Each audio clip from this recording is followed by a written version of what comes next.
In this video, we have a look at the Fanatec GT DD Extreme wheel and we compare length. Is a longer always better?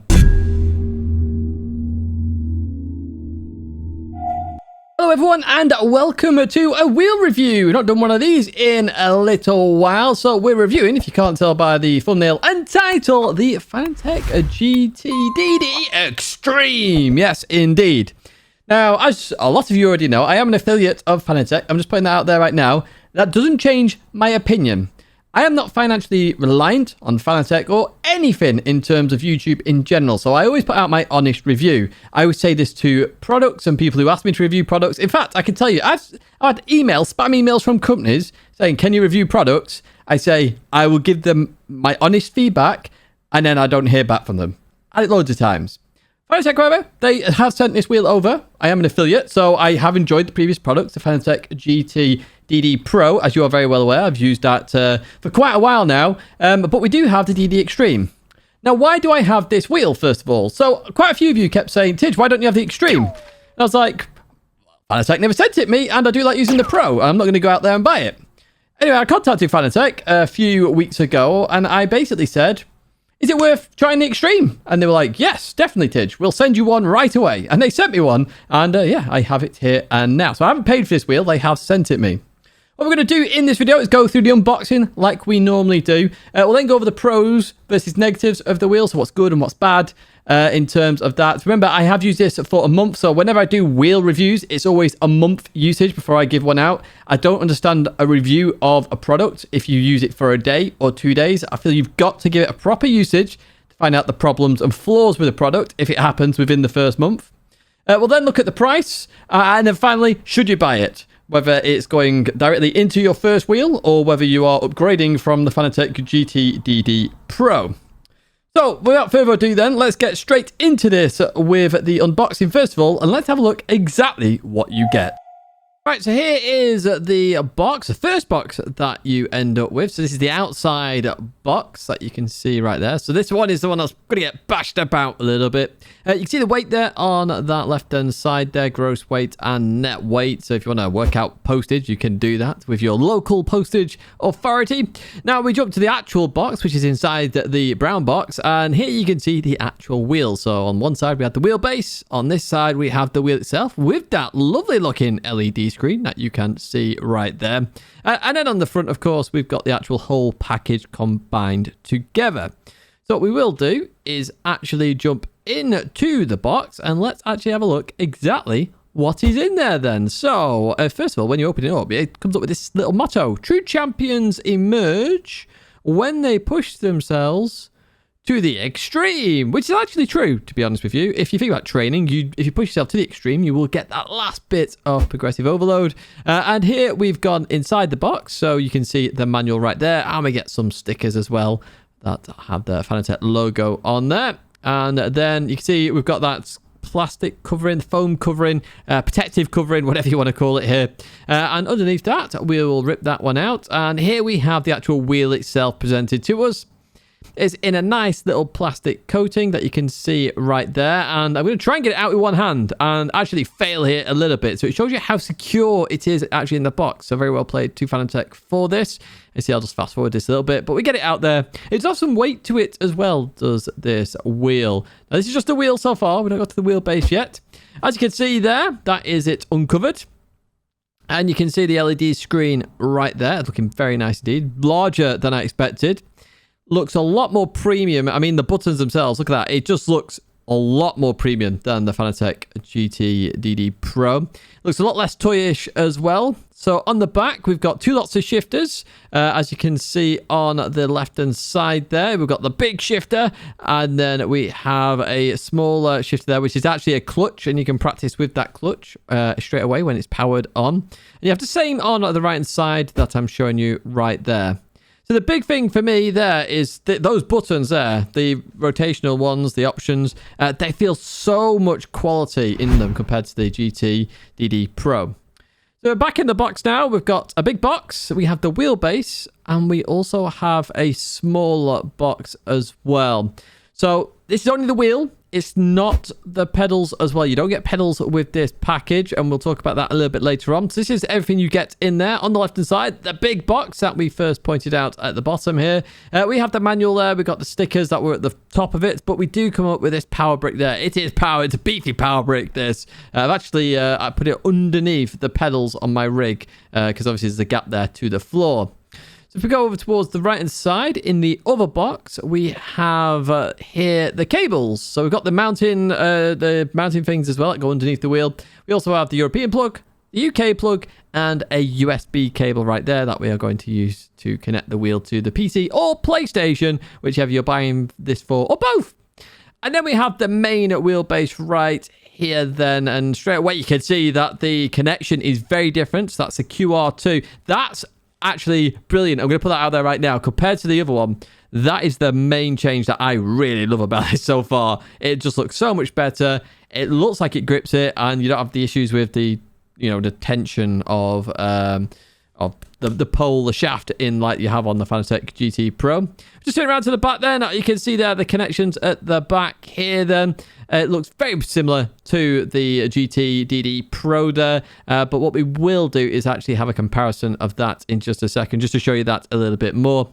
But yeah, this is everything you get in a nutshell in the box. It does feel heavy, the wheelbase, and I'm not sure how big it is, but let's compare versus the two right now.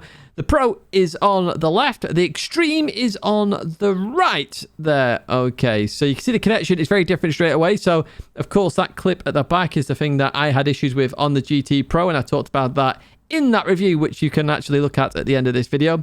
You can see the size difference there. So you've got a bit more length in terms of the wheelbase. Of course, it is a stronger wheelbase as well, 15 Newton meters versus 8 in terms of the Pro there.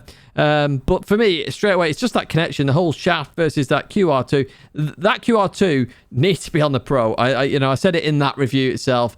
It's such a better connection. It really is. Now, around the back then, there's slight difference in the logos there. But in terms of connections, it's very much similar there. I think the USB one has moved, but that's the only difference I can really see on this one right here. So there are two wheelbases in a nutshell. Again, the big difference here, the size, and that's also due to the strength and the technology inside them there. And you can see that size difference right there. So we jump to the wheels then. In terms of the wheels, on the left, we have the GT Pro. And on the right, you have the GT Extreme. And you can see straight away that it's just bigger, like in terms of size. So it's 30 versus 28 centimeters. The bigger size, we will talk about in the pros versus cons. You can see that it looks very much toy-like. When you put it together, I never really looked at it as a toy-like wheel, but together here, the Pro definitely looks more like a toy than the Extreme. The Extreme looks very premium indeed, and it's very obvious there. And I'll talk about why it looks that different in terms of the LED lights around those options that we will experience with the Extreme. That's everything in the box, so let's jump into the pros and cons. So first up, and I mentioned it in the unboxing, the feel of the wheel. This feels very premium to me. I actually enjoy the feel of this wheel. As I say, I've been using it for a month now. Had no issues at all. I often talk about the inside of wheels where the thread can come undone on some of these. No issues here at all with this particular wheel. You may remember way back, and we're talking 2019 potentially, I had the CSL wheel, and that one I had issues on the inside with my thumb.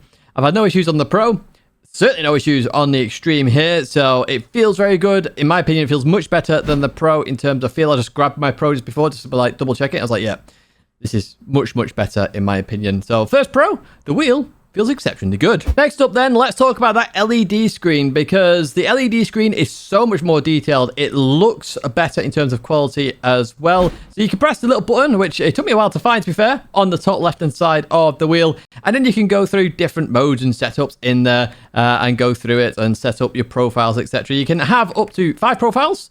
So if you are playing 5 different games, or maybe you've got different profiles for different types of cars, you can set that up in the wheel as well. It gives you much more detailed instructions in there as well in terms of what you want to select and go into. So you can do sensitivity, force feedback, strength, full force feedback. It tells you it as well. Like, you know, it gives you a full detail down here: force effect strength modifier, spring effect strength modifier, damper effect modifier, the analog clutch paddle mode selector. So you've got all sorts in here that you can then dig down into and literally just start messing about with it, basically. So if you are a person who likes to tweak things to a lot of extent, you can do that. Now, I'm a very much plug-in and play guy, and I'll be honest with you right from the get-go, I haven't changed a damn thing in the wheel. I changed the force feedback a little bit in terms of in-game because it felt a little bit weaker initially, but I assume that's the translation in the video game in Gran Turismo 7 compared to the Pro. However, I've got it bang on what I like, and I'm actually enjoying using it. And for me, the force feedback,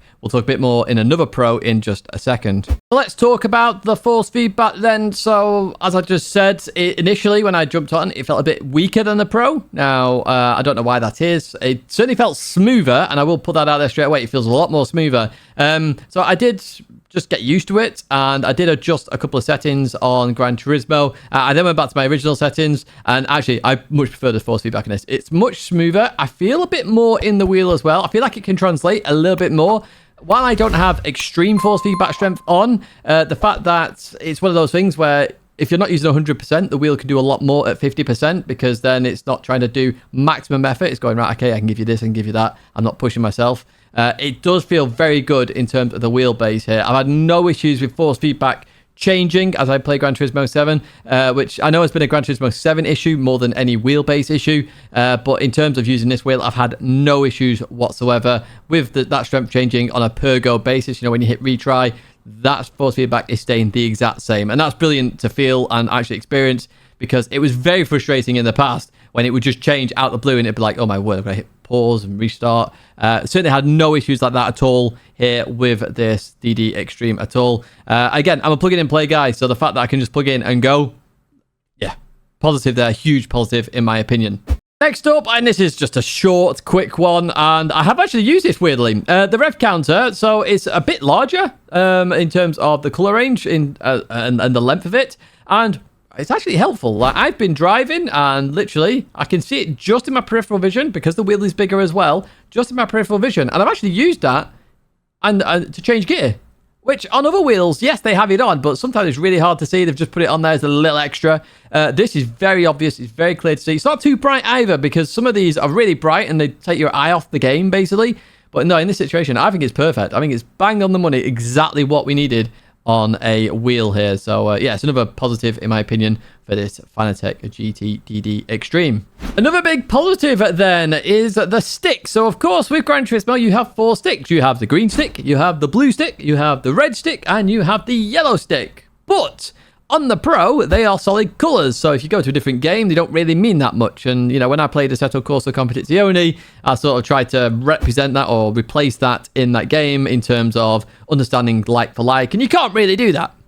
However, they thought about that with the DD Extreme, because you can change the colours on this wheel. You can change lots on this actual wheel, which is brilliant. So I can actually change the colours to have more meaning. So I could go to a different profile, save it on that profile and go, okay, well, I'm going to jump on Assetto Corsa Competizione or Le Mans Ultimate. I'm going to change that colour so it has a better meaning, and voila, I have different profiles with different colours for different games. Happy days indeed. This is so good. I love that customizability, because if you don't play Gran Turismo and you just bought the Pro, you're like, well, why is it green?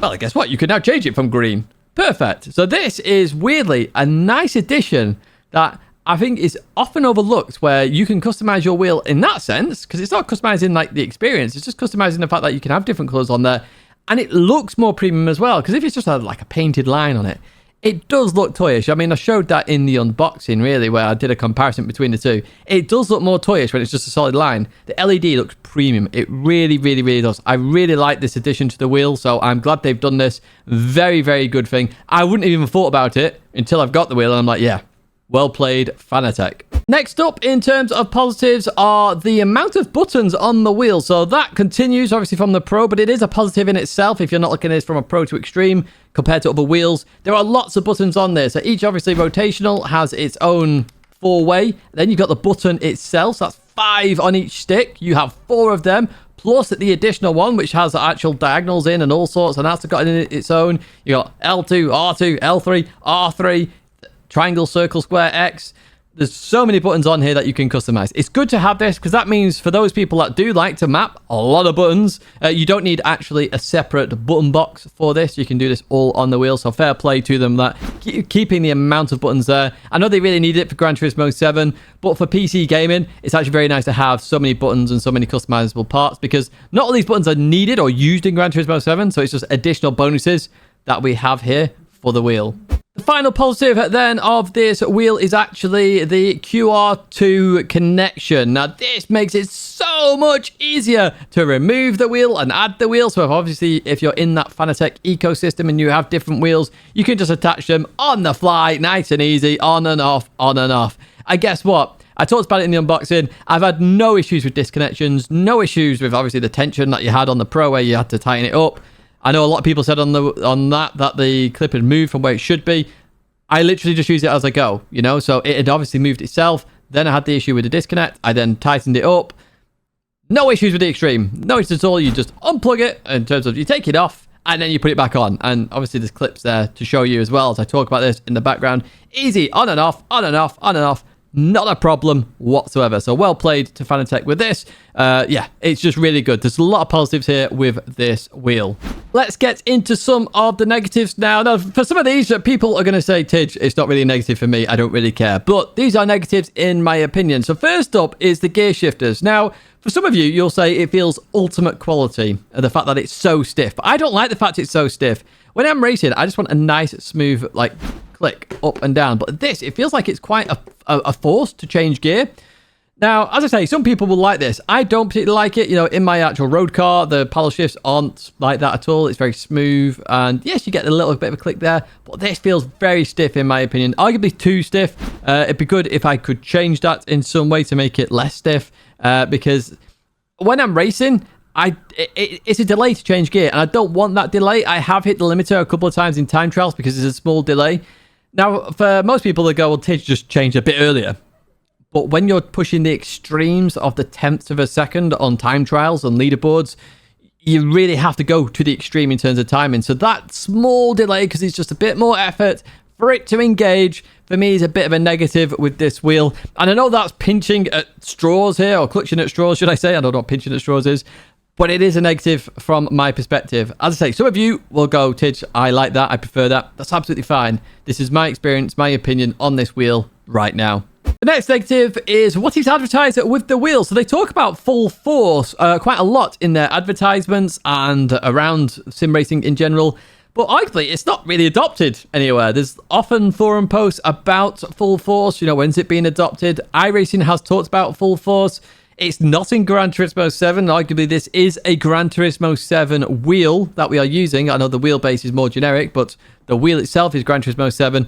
So, yeah, full force not being actually used anywhere. And this arguably is... I don't want to say false advertising because it's obviously a feature that Fanatec have designed, which makes sense. But it also means the developers have to take that on board. It looks like developers aren't fully on board yet, or they're still developing this right now. So it's advertised with full force. Obviously, we're a year on since the release of this wheel, and it's still not really there yet. So some people do find this as negative. I'm not really that fussed about it, to be perfectly honest with you. Full force, it's not something I'm actually...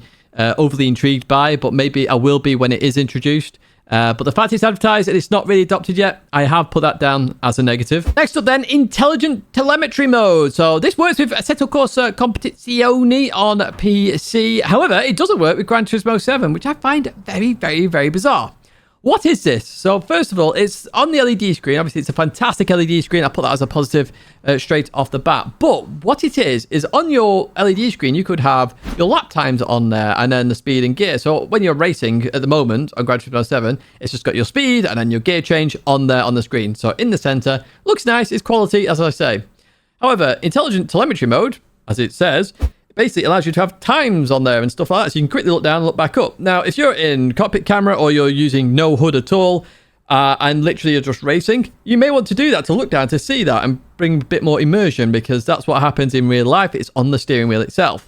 It's not supported in Gran Turismo 7, which I find very odd because, as I say, it's a Gran Turismo 7 wheel. I'm hoping that it does get introduced at some point. If you are a PC user, do ignore this because obviously it's more adopted on there. I say it's usable in Assetto Corsa Competizione. Now, recently, of course, with the baby, I've not had a chance to play any PC games, so the wheel is purely a review of the PlayStation 5, which I'll talk about at the very end. Right, we'll jump onto a bit of a neutral stand here. So why have I not put this as a positive or negative? Because for some people, this is a positive. For others, this is a negative. So I'm putting it as a neutral. Now, for me, this is an absolute positive. Yes, right. But for others, this is an absolute negative. So the larger wheel, okay? So we're talking 30 centimeters over 28 centimeters. But it makes a big difference. It really does. So with this larger wheel, it has actually allowed me to catch cars much better in Gran Turismo 7 than it has on the Pro. So you go, oh, Tidge, 2 centimeters isn't that much of a difference. But it's all about getting the precise percentage. So if you can turn the wheel to 22%, for example, okay? You turn it 22%. If you can do that easier on a larger wheel, arguably, you'll have better tyre wear usage because you're not overturning the car. You will be able to catch a car better because you're trying to get to that 22% opposite lock. And guess what? You catch it. Now, I'm using 22% as a theoretical example here. I'm not saying you do 22%. So it could be 29%, 31%, whatever it is. The angle of the corner you're going into is much easier to hit on a larger wheel. So I literally, as I go into a corner, I am more accurate with my steering. It's why on controller, it is actually harder to do more consistent lap times because it's harder to hit that consistency lap after lap after lap because you've got a joystick which can go from 0 to 100 in about a centimeter. Well, here we've got loads of movement on this wheel where we can get it bang on the money. So I love this larger wheel. I'll say I've been able to catch cars better. That could be due to the force feedback as well because there's a lot more advantage in there in terms of detail coming at me now through this wheel. So the larger wheel for me is a positive. Some people will hate it because obviously you've got a larger handle on the wheel. It takes longer to catch a car because you've got to go a larger lock over towards the left hand side, larger distance, should I say. But you can do it more accurately. So, you know, it's pros and cons. It's why I've put this as a neutral standpoint. But for me personally, it's a positive. I'm just putting that out there right now. It is a positive having a larger wheel. I think it's better. So we get to the all-important question then, how much? Now, most of you will have already investigated the price. So currently, it's 1,300 euros. That is a massive investment. That's a huge investment. But I mean, you talk about hardware nowadays, graphics cards are ridiculous prices now as well. So the Pro, the Fanatec GT Pro, that is only 799 euros 95 cents. And that includes pedals. This doesn't include pedals. So you got to add another 100 euros basically in terms of that. Okay, so let's just call it 1,400 euros all in. There are going to be some taxes there, shipping costs, etc. But we'll call it 1,400 euros. So we're nearly getting towards that double mark now compared to the Pro. Now, is it worth it? So I always say this, and I've said it from, I don't even know when, year dot, essentially, in terms of sim racing. As your first wheel, I would highly recommend you do not buy this. And the reason for that is because the transition from a controller to a wheel is a significant change. And I feel you will have less enjoyment using the wheel on that first change. What I always say with your first wheel is buy either the cheaper Logitech one, I think it's the G923 now, when it's on sale. So we recently had Prime Day, it was on at £180. That is a good starter wheel. Highly recommend you do something like that. Something like that is great just to get going. You get the pedals, you get the wheel, you get force feedback. You can do the transition, really get enjoyment out of it. It's not as good as this wheel in any stretch of the imagination because this wheel is fantastic, okay? You can sort that with the pros versus negatives. But you should have a starter wheel. So that's always my advice and tip there straight away. Go for the starter wheel first. Try it out for 6 months, a year. You know, you can always sell it again. You got it on sale, you can sell it again. So you might only lose £50 due to usage. Sell it on eBay, bang, done, dusted. Yeah, it's cost you 50 quid, but you've used it for 6 months. You've got a good idea. You're now quicker on a wheel. Then where do you go? So now we're looking at the people who have potentially got a Fanatec GT DD Pro or another wheel from another brand. And you're going, right, okay, is the step up worth it? Is it worth it? Now, I just mentioned it. Hardware nowadays has gone so expensive. Look at graphics cards, okay? The 5090 is what, $2,000 plus? Easy. Graphics cards, a normal graphics card, $1,000. Insane amount. So we're talking about the same price as a graphics card here for a steering wheel. Now, you need to look at investments into this sort of thing as long term. So if you're going to use this wheel for 5 years and you're going to average it out at 5 hours a week, 52 weeks of the year, 5 years, I might put on some calculation on the screen, work out how much that's gonna, how much it's gonna cost per hour of usage. And once you have that on the screen, I'm pretty sure it works out very well indeed, because in my opinion, if I was to go from the starter wheel to the next wheel up, I would actually go for this wheel over the Pro. And the reason I would say that is because I feel like it's so much better. I do. Now, if you're on a Pro and then you want to go up, that's a lot of investment there, but you could sell your Pro and then upgrade to the Extreme. That's what I would advise personally. I wouldn't keep both wheels. I would definitely get rid of one and go for the other. But for me, this is a far better product than the Pro. It really is. And I know it's easy to say because they sent it me for free, but that is also what I would do long term. I don't really, like, I'm in this lucky place where I don't buy wheels. You know, I can review wheels. I've had wheels from different manufacturers and stuff, and I get to try them out. And they're all in the house, all over the place. But even so, this is my favorite wheel to date. Easily favorite wheel to date. Now the pedals, obviously, they're not included. I'd say you need to add that into your price category. But being able to do that, you can actually go, well, do you know what? I'm going to go for the upgraded pedals that Fanatec offer rather than the basic ones that come with the Fanatec GT Pro. That's absolutely fine, because arguably, if you go from your starter wheels to your next one, you go, do you know what? I'm going to go all out here. I'm going to invest in a proper rig, fully attach it, and that's what you're going for. Because if you're getting one of these, you've got a rig. You've already put in the money in. You love this hobby. And in my opinion, if I was to choose between the Pro and the Extreme, I would go for the Extreme every time. And if I had a Pro, I would sell it and then get the Extreme. I really would. I think it's that much of a difference. I found it easier to get time trial times better. I've been more consistent. It's a large investment. As I say, don't get me wrong, it is huge investment, but I think that investment's worth it if it's your main hobby, it's your enjoyment. You're trying to just have that immersion, that experience out there. I love this wheel. I really do. I think it's fantastic. I've had no issues at all. I had issues with the Pro, and I talked about that in the review. I had issues with other manufacturers and their wheels. I've had no issues at all with this wheel so far. None. I've never really had that, to be honest with you. This has been the least problematic wheel I've ever had. So I can only rave about it. So for me personally, it's worth it, but you do have to think about it. It's a lot of investment. If you're struggling money-wise, don't do it. If you want to put that investment in to your hobby, go for it. That's going to be it for me now, folks. That's it. I am affiliated, so if you're going to buy this wheel, please use the link down below, but don't feel you have to. You know, if you don't want to and you go, Tidgney to review, that's entirely your choice. But they did support me by sending this wheel. I said I would be honest to them. I'm always honest with my reviews. You can check out the Pro video where, you know, I got feedback from other people saying, rah, rah, rah, but, you know, it is what it is. I feel like this is a good wheel. I'll say there's an affiliate link there if you do want to use it. Do check out my other partners as well. So we've got GT Amiga there for the rig, and we've also got Coach Dave Academy with the Delta app, which I absolutely love as well. A big thank you for watching as always. Do check out the Pro review if you want to check out the Pro, of course, that is there. But I do hope to see you in another video or live stream again very soon.